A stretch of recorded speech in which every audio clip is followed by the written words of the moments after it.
Hello friends, ഞാൻ doctor Rajesh Kumar.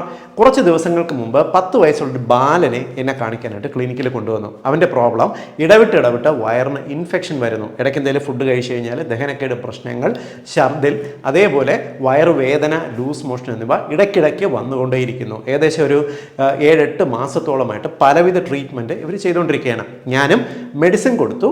അവർക്ക് കുറയുന്നുണ്ട്, പക്ഷേ മാറുന്നില്ല, വീണ്ടും വരുന്ന ഒരു ടെൻഡൻസി ഉണ്ട്. പൂർണ്ണമായിട്ടും ഇത് വിട്ടുമാറാത്തതുകൊണ്ട് ഇവൻ്റെ വീട്ടിലുള്ള ഇവൻ്റെ ലൈഫ് സ്റ്റൈലും കാര്യങ്ങളും കൂടുതൽ അന്വേഷിച്ചപ്പോൾ അറിയാൻ കഴിഞ്ഞത് ഇവന് മാത്രമല്ല ഈ പ്രശ്നം. ഇവൻ്റെ ചേട്ടന്, ഒരു 20 വയസ്സുള്ള ഇവൻ്റെ ചേട്ടനും വയറിന് പ്രശ്നമുണ്ട്. അച്ഛനും അമ്മയ്ക്കും മുത്തശ്ശനും വിട്ടുമാറാതെ വയറിന് പ്രശ്നങ്ങളും ഈ അടിവയറ് വേദനയെല്ലാം പലർക്കും ഉണ്ടാകുന്നുണ്ട്. ഇതിൻ്റെ വിഷയങ്ങളെക്കുറിച്ച് തുടർ അന്വേഷണം നടത്തിയപ്പോൾ മനസ്സിലായത് ഇവർ ഉപയോഗിക്കുന്ന ഭക്ഷണം ഫ്രിഡ്ജിൽ വയ്ക്കുന്നതിൽ വരുന്ന പാകപ്പിഴയായിരുന്നു ഇവർക്ക് ഈ പ്രശ്നങ്ങൾ അത്രയും ഉണ്ടായിക്കൊണ്ടിരുന്നത്. തുടർന്ന് ഇവരുടെ ലൈഫ് സ്റ്റൈൽ, ഭക്ഷണശൈലിയിലും വ്യത്യാസം വരുത്തി, ഫ്രിഡ്ജിൽ ഭക്ഷണം വയ്ക്കുന്ന രീതിയിലും ഒരു വ്യത്യാസങ്ങൾ വരുത്തിയ സമയത്ത് 1 മാസം കൊണ്ട് ഇവരുടെ വയറിൻ്റെ പ്രശ്നം, അത് ഈ പയ്യൻ്റെ മാത്രമല്ല വീട്ടുകാരുടെ മൊത്തം വയറിൻ്റെ പ്രശ്നം മാറുകയും ചെയ്തു. അതുകൊണ്ടാണ് നമ്മൾ ഫ്രിഡ്ജിൽ ഭക്ഷണങ്ങൾ വയ്ക്കുമ്പോൾ ശ്രദ്ധിക്കേണ്ടത് എന്തെല്ലാം എന്നുള്ളതിനെക്കുറിച്ച് ഇവിടെ വിശദീകരിക്കുന്നത്. ഇത്തരത്തിൽ ഫ്രിഡ്ജിൽ നിന്നും മനുഷ്യർക്ക് അസുഖം വരുന്നത് ആദ്യമായിട്ടോ അല്ലെങ്കിൽ നമ്മുടെ നാട്ടിലോ മാത്രമല്ല. അമേരിക്കയിൽ ഏകദേശം 10 വർഷം മുമ്പ് നടത്തിയിട്ടുള്ളൊരു പഠനത്തിൽ 1 വർഷം അവിടെ ഈ ഫ്രിഡ്ജിൻ്റെ ഉപയോഗത്തിൽ മാത്രം അസുഖം വരുന്ന ഏകദേശം 5 മില്യൺ ആളുകളോളം ഉണ്ട് എന്നുള്ളതാണ് കണ്ടെത്തിയിട്ടുള്ളത്. മാത്രമല്ല 1 വർഷത്തിൽ ഏകദേശം ഈ രോഗം ഗുരുതരമായിട്ട് ഏകദേശം 3 ലക്ഷത്തിനടുത്ത് ആൾക്കാരെ ഹോസ്പിറ്റലിൽ അഡ്മിറ്റ് ചെയ്യേണ്ടി വരുമെന്നും അറിയാൻ കഴിഞ്ഞിട്ടുണ്ട്.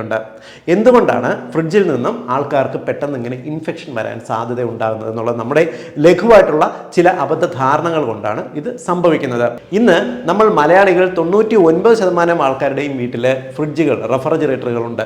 സാധാരണ ഫ്രിഡ്ജിന് നിങ്ങൾക്കറിയാം 2 ഭാഗങ്ങളാണുള്ളത്. ഒന്ന് അതിൻ്റെ മുകളിലത്തെ ഫ്രീസർ എന്ന് പറയുന്നത്, അതായത് നമ്മൾ ഐസ് പോലെയാക്കി ഭക്ഷണങ്ങൾ സൂക്ഷിക്കുന്ന ഒരു ഭാഗവും അതിൻ്റെ താഴെ ഒരു ചെറിയ ടെമ്പറേച്ചർ വ്യത്യാസത്തിൽ ഭക്ഷണങ്ങൾ സൂക്ഷിക്കുന്ന ഭാഗവും.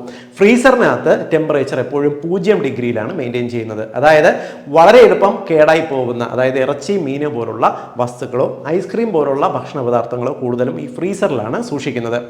0 ഡിഗ്രിക്ക് മുകളിൽ ഒരു 4 ഡിഗ്രി വരെ ടെമ്പറേച്ചർ മെയിൻറ്റെയിൻ ചെയ്യുന്ന ഒരു സ്ഥലമാണ് ഫ്രിഡ്ജിൻ്റെ മറ്റു ഭാഗം, ഡെക്ക് എന്ന് പറയുന്ന ഭാഗം.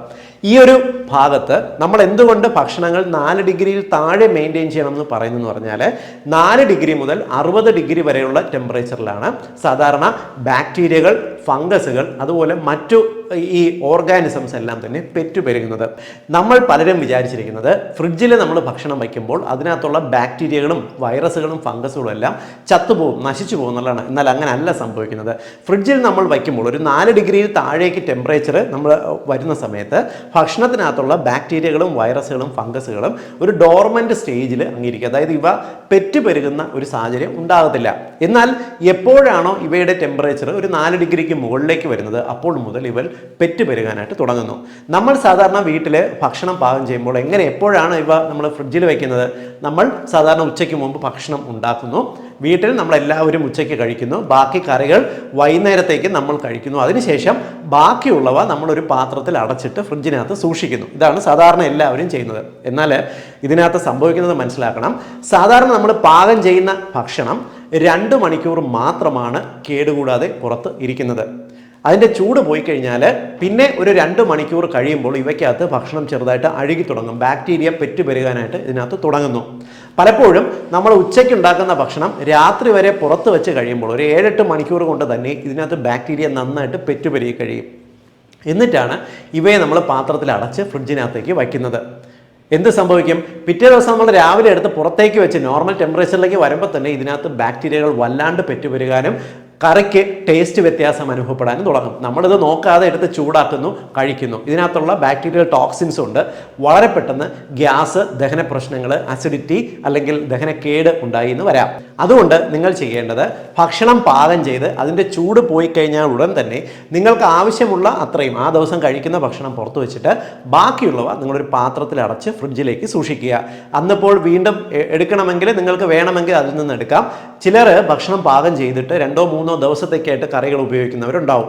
ഇത്തരക്കാർ ചെയ്യേണ്ടത് ഭക്ഷണം പാകം ചെയ്ത് നമ്മൾ തണുപ്പിച്ച് ഫ്രിഡ്ജിലേക്ക് വച്ചതിന് ശേഷം ആവശ്യത്തിനുള്ളത് നമ്മൾ എടുത്തതിന് ശേഷം 2 മിനിറ്റിനകത്ത് ഇവ തിരിച്ച് പാക്കറ്റിലേക്ക്, അതായത് ഉദാഹരണത്തിന് ഇപ്പോൾ നിങ്ങൾ മീൻകറി ഉണ്ടാക്കി വെക്കുന്നു, ഇല്ലെങ്കിൽ ഐസ്ക്രീം നിങ്ങൾ ഫ്രീസറിൽ വെക്കുന്നു, നിങ്ങൾ പുറത്തെടുത്ത് വെച്ച് കഴിഞ്ഞാൽ 2 മിനിറ്റിനകത്ത് ആവശ്യമുള്ള സാധനം പകർന്നെടുത്തിട്ട് ബാക്കി അടച്ച് അതേപടി ഫ്രിഡ്ജിനകത്ത് വയ്ക്കുക. പുറത്ത് ഇത് കൂടുതൽ സമയം ഭക്ഷണം ഇരുന്ന് കഴിഞ്ഞാൽ ഇതിൻ്റെ ടെമ്പറേച്ചർ ഉയരാനും ഇതിനകത്തുള്ള ബാക്ടീരിയ പെട്ടെന്ന് തന്നെ മൾട്ടിപ്ലൈ ചെയ്ത് വരാനുമുള്ള സാധ്യത ഉണ്ട്.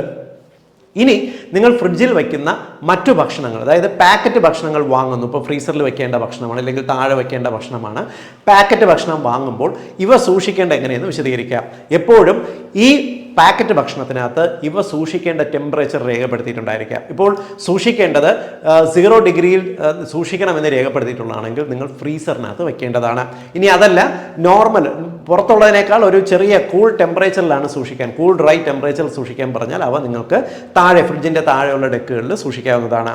മുട്ട പോലുള്ള ഭക്ഷണങ്ങൾ പലപ്പോഴും ആൾക്കാർ ചെയ്യുന്നത് വാതിലിൻ്റെ ഡോറിലായിരിക്കും. ഇവ പലപ്പോഴും കണ്ടിട്ടുണ്ട്, മുട്ട വാതിലിൻ്റെ ഡോറിലായിരിക്കും വെച്ചിരിക്കുന്നത്. എന്നാൽ നമ്മൾ മനസ്സിലാക്കിയിരിക്കേണ്ടത്, നമ്മൾ പലപ്പോഴും ഡോർ തുറന്നടയ്ക്കുന്ന സമയത്ത് ഈ പുറമേയുള്ള ഈ വാതിലിനോട് ചേർന്നിരിക്കുന്ന ഭാഗത്തുള്ള ഭക്ഷണ സാധനങ്ങൾ, അത് മുട്ട ഉൾപ്പെടെ വളരെ പെട്ടെന്ന് കേടുവരാനുള്ള സാധ്യതയുണ്ട്. പലപ്പോഴും നിങ്ങൾ കോഴിമുട്ടയോ താറാവിൻ്റെ മുട്ടയോ എല്ലാം മേടിച്ച് വെച്ച് കഴിഞ്ഞാൽ വളരെ പെട്ടെന്ന് കേടായി പോകുന്നതിന് കാരണം ഇടയ്ക്കിടയ്ക്ക് നമ്മൾ ഫ്രിഡ്ജിനകത്ത് ഈ തുറക്കുന്ന ഭാഗത്ത് ഇവ വയ്ക്കുന്നതുകൊണ്ടാണ്. മുട്ട നിങ്ങൾ സൂക്ഷിക്കേണ്ടത്, നിങ്ങൾ ഷെല്ലോട് കൂടി തന്നെ ഇവ നല്ലൊരു കണ്ടെയ്നറിനകത്ത് വെച്ച് ഫ്രിഡ്ജിൻ്റെ അകത്ത് വെച്ച് നിങ്ങൾക്ക് സൂക്ഷിക്കാവുന്നതാണ്. അതല്ലെങ്കിൽ നിങ്ങൾക്ക് മുട്ട പൊട്ടിച്ച് നിങ്ങളൊരു 3, 4 അല്ലെങ്കിൽ 10 മുട്ട പൊട്ടിച്ച് ഒരു പാത്രത്തിനകത്ത് ഒഴിച്ച് അടച്ച് നിങ്ങൾക്ക് വേണമെങ്കിൽ ഫ്രീസറിനകത്ത് സൂക്ഷിക്കാം, പ്രോബ്ലം ഇല്ല. ഒരിക്കലും ഷെല്ലോടുകൂടി നിങ്ങൾ ഫ്രീസറിനകത്ത് സൂക്ഷിക്കരുത്. ഇനി നിങ്ങൾ പുറത്തു നിന്ന് ഇറച്ചിയും മീനും എല്ലാം വാങ്ങിച്ചുകൊണ്ട് വരുമ്പോൾ അത് ഫ്രീസറിൽ സൂക്ഷിക്കേണ്ടത് എങ്ങനെയാണെന്ന് വിശദീകരിക്കാം.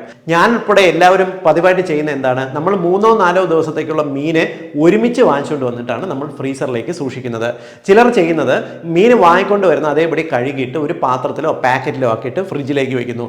ഓരോ ദിവസവും വേണ്ടത് പുറത്തേക്ക് മീനിനെ എടുത്തതിന് ശേഷം മുഴുവൻ ഡീഫ്രോസ്റ്റ് ചെയ്ത് ആവശ്യമുള്ളത് എടുത്ത് ബാക്കി തിരിച്ചു വയ്ക്കുന്നു. ഒരിക്കലും ഇത് ചെയ്യാൻ പാടില്ല. കാരണം നമ്മൾ ഫ്രീസറിൽ നമ്മൾ പൂർണ്ണമായും 0 ഡിഗ്രിയിൽ സൂക്ഷിച്ചിരിക്കുന്ന മത്സ്യങ്ങൾ പുറത്തെടുത്ത് ഇവ നമ്മൾ ഡീഫ്രോസ്റ്റ് ചെയ്യുകയാണെന്നുണ്ടെങ്കിൽ ഇവ വളരെ പെട്ടെന്ന് നോർമൽ ടെമ്പറേച്ചറിൽ ബാക്ടീരിയ കയറി ഈ അഴുകി തുടങ്ങാനുള്ളൊരു സാധ്യതയുണ്ട്. വീണ്ടും നിങ്ങൾ ആവശ്യത്തിനെടുത്ത് ബാക്കി ഫ്രീസറിലേക്ക് വയ്ക്കുകയാണെങ്കിൽ ഡീഫ്രോസ്റ്റ് ചെയ്ത് ഈ അഴുകി തുടങ്ങുന്ന മത്സ്യമായിരിക്കും പിന്നെ നിങ്ങൾ ഫ്രിഡ്ജിലേക്ക് വയ്ക്കുന്നത്. ഈ ഒരു സാഹചര്യം ഒഴിവാക്കുന്നതിന് വേണ്ടി വാങ്ങിക്കൊണ്ടുവരുന്ന മീനോ ഇറച്ചിയോ നിങ്ങളിപ്പോൾ ഒരു 3, 4 ദിവസത്തേക്ക് എടുക്കുകയാണെങ്കിൽ ഓരോ ദിവസവും വേണ്ടത് സെപ്പറേറ്റ് ആയിട്ട് നിങ്ങൾ സെപ്പറേറ്റ് ചെയ്ത് പാക്ക് ചെയ്ത് ഫ്രിഡ്ജിൽ വെക്കുക. ഓരോ ദിവസവും വേണ്ടത് ആവശ്യത്തിന് മാത്രം ഉപയോഗിക്കുക. ഫ്രിഡ്ജ് 2 ഡെക്ക് ഉള്ളതാണെങ്കിൽ കുഴപ്പമില്ല. 1 ഡെക്കാണ് ഉള്ളതെന്നുണ്ടെങ്കിൽ, അതായത് 1 ഡോറുള്ള ഫ്രിഡ്ജ് ആണെന്നുണ്ടെങ്കിൽ പലപ്പോഴും ഫ്രീസർ മുകളിലും ബാക്കി ഭാഗം താഴെയായിരിക്കും. ഫ്രീസറിൽ നിന്നും മീനിൻ്റെയോ ഇറച്ചിയുടെയോ വെള്ളം താഴെയുള്ള നമ്മൾ വച്ചിരിക്കുന്ന ഭക്ഷണശകലങ്ങളിലേക്ക് വീഴാൻ അത് ബാക്ടീരിയൽ ക്രോസ് കണ്ടാമിനേഷന് സാധ്യതയുണ്ട്. ഈ ഒരു സാഹചര്യവും നിങ്ങൾ ഒഴിവാക്കണം. നിങ്ങൾ ഇറച്ചിയും മീനും വയ്ക്കുമ്പോൾ നന്നായി പാക്ക് ചെയ്ത് അവയുടെ വെള്ളം താഴേക്ക് വീഴാത്ത രീതിയിൽ മാത്രമേ നിങ്ങളത് വയ്ക്കാൻ പാടുള്ളൂ. ഇനി നിങ്ങൾ ഇറച്ചിയും മീനും പലപ്പോഴും കോൾഡ് സ്റ്റോറേജിൽ നിന്നും വാങ്ങുമ്പോൾ ശ്രദ്ധിക്കേണ്ട ഒരു കാര്യമുണ്ട്. നമ്മുടെ വീടുകൾ പലപ്പോഴും ഇപ്പോൾ ഒരു 24 hours കണ്ടിന്യൂസ് ആയിട്ട് കറണ്ട് ഇല്ല എന്നുണ്ടെങ്കിൽ നമ്മുടെ ഫ്രിഡ്ജിൽ വെച്ചിരിക്കുന്ന ഇറച്ചിയും മീനും എല്ലാം കേടാകാനുള്ള സാധ്യതയുണ്ട്. ഇതേ അവസ്ഥ തന്നെ കോൾഡ് സ്റ്റോറേജുകളിൽ സംഭവിക്കാം. ഭക്ഷണം കൂടുതൽ പഴകിക്കഴിഞ്ഞാൽ, പ്രത്യേകിച്ച് ഇറച്ചിയും മീനും എല്ലാം കൂടുതൽ പഴകിക്കഴിഞ്ഞാൽ നമ്മൾ വാങ്ങുമ്പോൾ ഒരുപക്ഷെ ഫ്രീസ് ചെയ്ത് വെച്ചിരിക്കുന്നത് അറിയാൻ സാധിക്കത്തില്ല. വാങ്ങിക്കൊണ്ട് വന്ന് കഴിക്കുമ്പോഴായിരിക്കും വയറ് കേടാകുന്നത്. അതുകൊണ്ട് തന്നെ ഇപ്പോൾ കോൾഡ് സ്റ്റോറേജിൽ നിന്ന് വാങ്ങുന്ന ചിക്കൻ, ബ്രോയിലർ ചിക്കൻ എല്ലാം ഫ്രഷ് ആണോ എന്ന് തിരിച്ചറിയാനായിട്ട് നമ്മൾ എപ്പോഴും ഒരു ഫ്രഷ് ബ്രോയിലർ ചിക്കൻ നമ്മൾ വാങ്ങുന്ന സമയത്ത് അവ ഇപ്പോൾ ഫ്രീസറിൽ വെച്ചിട്ടാണ് എടുക്കുന്നതെങ്കിൽ പോലും അവയ്ക്ക് ഒരു ഇളം ചുവപ്പ് നിറം ഉണ്ടാകും. അതോടൊപ്പം അതിൻ്റെ എല്ലാണെങ്കിലും ഒരു ബ്രൈറ്റ് റെഡ് കളർ അതിനകത്ത് ഉണ്ടാകും. എന്നാൽ ഇപ്പോൾ ഇറച്ചി പഴകിയതാണ് വാങ്ങുന്നതെന്നുണ്ടെങ്കിൽ അവയ്ക്കൊരു പെയിൽ കളർ, ഒരു വെളുത്ത നിറമായിരിക്കും കൂടുതലും ഉണ്ടാകുക. ഇവിടെ എല്ലുകൾ കറുത്തിരിക്കുന്നത് കാണാം. ഇത്തരത്തിലുള്ള പഴകിയ ഇറച്ചി നിങ്ങൾ വാങ്ങി ഉപയോഗിക്കുക, അല്ലെങ്കിൽ വാങ്ങി നിങ്ങളുടെ ഫ്രിഡ്ജിൽ വെച്ച് ഉപയോഗിക്കുന്നതോ വളരെ പെട്ടെന്ന് നിങ്ങൾക്ക് വയറിന് ഇൻഫെക്ഷൻ വരാനുള്ള സാധ്യതയുണ്ട്. അതേപോലെ നമ്മൾ ഫ്രിഡ്ജിൽ വയ്ക്കുന്ന ഭക്ഷണങ്ങൾ കേടുകൂടാതിരിക്കണം എന്നുണ്ടെങ്കിൽ ശ്രദ്ധിക്കേണ്ട ചില കാര്യങ്ങൾ കൂടിയുണ്ട്. പലരും വീട്ടമ്മമാർ ചെയ്യുന്ന ഒരു കാര്യമാണ് ഇടയ്ക്കിടയ്ക്ക് ഫ്രിഡ്ജ് തുറക്കുന്നു അടയ്ക്കുന്നു. നിങ്ങൾ നോക്കിയാൽ അറിയാം, ഒരു അടുക്കളയിൽ ഒരു ദിവസം ഒരു 150 തവണ ഫ്രിഡ്ജ് തുറന്നടയ്ക്കുന്ന കാണാം. വേണ്ട സാധനങ്ങൾ എടുക്കുന്നു വയ്ക്കുന്നു ഒരു രീതിക്ക്. എന്നാൽ ഇതിനകത്തുള്ള ഒരു അപകടം എന്തെന്ന് പറഞ്ഞാൽ, ഇടയ്ക്കിടയ്ക്ക് നിങ്ങൾ ഫ്രിഡ്ജ് തുറന്നടയ്ക്കുന്ന സമയത്ത് ഫ്രിഡ്ജിനകത്തുള്ള ടെമ്പറേച്ചർ വളരെ പെട്ടെന്ന് ഉയർന്നു വരും. ഞാൻ നേരത്തെ പറഞ്ഞല്ലോ, 4 ഡിഗ്രിക്ക് താഴെ ഫ്രിഡ്ജിനകത്ത് മെയിൻറ്റെയിൻ ചെയ്താൽ മാത്രമേ ഭക്ഷണങ്ങൾ കേടുകൂടാതെ ഇരിക്കത്തുള്ളൂ. പ്രത്യേകിച്ച് വേനൽക്കാലമൊക്കെ ആണെന്നുണ്ടെങ്കിൽ ഇടയ്ക്കിടയ്ക്ക് തുറന്നടയ്ക്കുകയാണെന്നുണ്ടെങ്കിൽ ഫ്രിഡ്ജിൻ്റെ ടെമ്പറേച്ചർ മാറിപ്പോവും. അതേപോലെ തന്നെ ഓരോ തവണയും കൂടുതലായിട്ട് ഫ്രിഡ്ജിനകം തണുപ്പിച്ചെടുക്കുന്നതിന് നിങ്ങൾക്ക് ഒരുപാട് കറണ്ട് ചിലവഴിക്കേണ്ടി വരും. ഈ ഒരു സാഹചര്യം ഒഴിവാക്കുന്നതിന് വേണ്ടി നിങ്ങൾക്ക് വേണ്ട സാധനങ്ങളെല്ലാം ഒരു തവണ ഫ്രിഡ്ജ് തുറന്ന് എടുത്തതിന് ശേഷം നിങ്ങൾ ഫ്രിഡ്ജ് അടയ്ക്കുക. എല്ലാം കഴിഞ്ഞിട്ട് അവസാനം ഒരുമിച്ച് നിങ്ങൾക്ക് വേണ്ടതെല്ലാം തിരിച്ച് ഫ്രിഡ്ജിലേക്ക് നിങ്ങൾക്ക് ജോലി കഴിഞ്ഞ് വയ്ക്കാവുന്നതാണ്. ഈ ഒരു രീതിയിൽ നിങ്ങൾ ഒരു ദിവസത്തിൽ പകല് ഒരു 2-3 തവണ ഫ്രിഡ്ജ് തുറന്നടച്ചു കഴിഞ്ഞാൽ നമുക്ക് ഫ്രിഡ്ജിനകത്തുണ്ടാകുന്ന ഭക്ഷണങ്ങൾ കേടാകുന്നതിനെ ഒഴിവാക്കാനായിട്ട് സാധിക്കും. അതേപോലെ നിങ്ങൾ എന്തെങ്കിലും ജോലി ചെയ്തുകൊണ്ടിരിക്കുകയാണെങ്കിൽ ജോലിക്കിടയിൽ നിങ്ങൾ ഫ്രിഡ്ജിൽ നിന്നും സാധനം എടുക്കണം എന്നുണ്ടെങ്കിൽ കൈ കഴുകി തുടച്ചതിന് ശേഷം മാത്രമേ ഫ്രിഡ്ജ് തുറക്കാൻ പാടുള്ളൂ. ഇല്ലെങ്കിൽ നിങ്ങൾ ഫ്രിഡ്ജിനകത്തേക്ക് നിങ്ങളുടെ കയ്യിലും അന്തരീക്ഷത്തിനുള്ള ബാക്ടീരിയകളെ വളരെ എളുപ്പത്തിന് എത്തിക്കുകയാണ് ചെയ്യുന്നത്. അതേപോലെ പല വീട്ടമ്മമാരും ചെയ്യുന്ന ഒരു കാര്യമാണ് ഭക്ഷണത്തിൻ്റെ ചൂട് പൂർണ്ണമായും മാറുന്നതിന് മുൻപ് ഫ്രിഡ്ജിലേക്ക് വയ്ക്കും എന്നുള്ളത്. അതുകൊണ്ടുണ്ടാകുന്ന അബദ്ധം എന്തെന്ന് പറയുക, ഒന്ന്, നിങ്ങൾ വയ്ക്കുന്ന ഭക്ഷണത്തിൻ്റെ രുചിയിൽ വ്യത്യാസമുണ്ടാകും എന്നുള്ളത് മാത്രമല്ല, ഭക്ഷണം ചൂടോടുകൂടി ഫ്രീസറിനകത്ത് അല്ലെങ്കിൽ ഫ്രിഡ്ജിനകത്ത് വയ്ക്കുന്ന സമയത്ത് ഫ്രിഡ്ജിനകത്തുള്ള ടെമ്പറേച്ചർ, ഈ ചൂട് പെട്ടെന്ന് ആ ടെമ്പറേച്ചർ മാറാനും വളരെ പെട്ടെന്ന് ഫ്രിഡ്ജിൽ ഇരിക്കുന്ന ഭക്ഷണങ്ങൾ കേടായി പോകാനുമുള്ള സാധ്യതയുണ്ട്. അതുകൊണ്ട് ഒരിക്കലും ചെറു ചൂടെങ്കിലുമുള്ള ഭക്ഷണങ്ങൾ അതേപടി ഫ്രിഡ്ജിലേക്ക് വയ്ക്കാൻ പാടില്ല.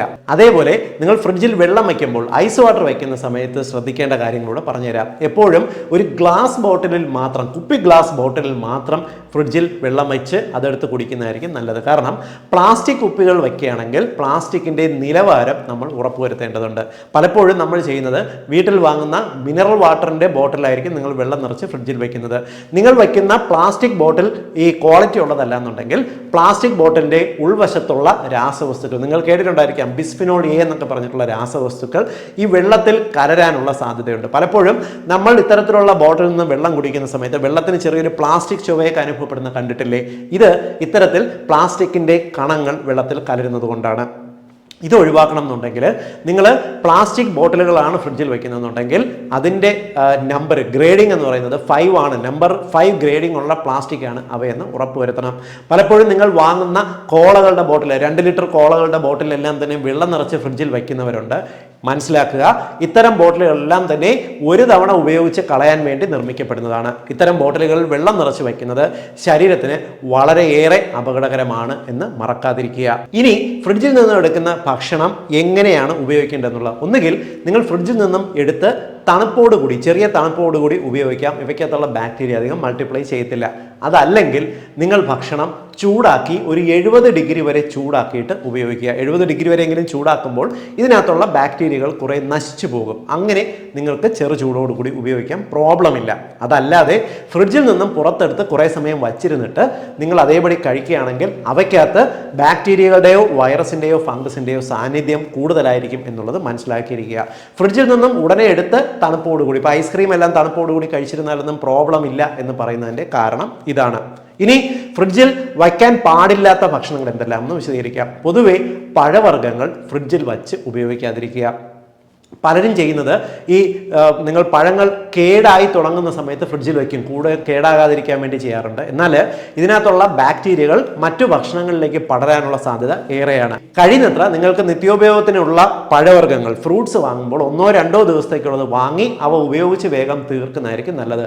ഫ്രിഡ്ജിൽ വച്ച് ഉപയോഗിക്കുന്ന ശീലം ഒഴിവാക്കുക. അതേപോലെ തന്നെ മുറിച്ച തണ്ണിമത്തനൊക്കെ ബാക്കി പകുതി ഫ്രിഡ്ജിൽ വയ്ക്കുന്നത് അവയുടെ രുചി മാറുന്നതിനും വളരെ പെട്ടെന്ന് ബാക്ടീരിയൽ ഇൻഫെക്ഷൻ അതിനകത്ത് വരുന്നതിനും കാരണമാകും. ഇവയെല്ലാം മുറിച്ചു കഴിഞ്ഞാൽ കഴിയുന്നത്ര ഉപയോഗിച്ച് തീർക്കുക. അതേപോലെ തന്നെ ഉള്ളി, ഉരുളക്കിഴങ്ങ് പോലുള്ളവ ഫ്രിഡ്ജിൽ സൂക്ഷിക്കുന്ന രീതി ഒഴിവാക്കുക. ഇവ പുറമേ നിങ്ങൾ വാങ്ങി ഒരു 3-4 ദിവസം കൊണ്ട് ഉപയോഗിച്ച് തീർത്ത് പോകുന്നത് തന്നെയായിരിക്കും നല്ലത്. ഞാൻ നേരത്തെ പറഞ്ഞല്ലോ, വിട്ടുമാറാതെ വയറിന് ഇൻഫെക്ഷനായിട്ട് ഡോക്ടറെ പോയി കാണുന്ന സമയത്ത് ഒരിക്കലും ഇതിനകത്ത് ഒളിഞ്ഞിരിക്കുന്ന യഥാർത്ഥ വില്ലൻ നിങ്ങളുടെ വീട്ടിലെ ഫ്രിഡ്ജാണ് എന്ന് പലരും ചിന്തിക്കത്തില്ല. നിങ്ങൾ പലപ്പോഴും ചെയ്യുന്നത് ഇത്തരത്തിൽ രോഗങ്ങൾക്ക് ഡോക്ടറെ പോയി കാണുന്നു, ഗ്യാസിനും മറ്റു പ്രശ്നങ്ങൾക്കും മരുന്ന് കഴിക്കുന്നു എന്നുള്ളത് മാത്രമായിരിക്കും നിങ്ങളുടെ ലൈഫിൽ സംഭവിക്കുന്നത്.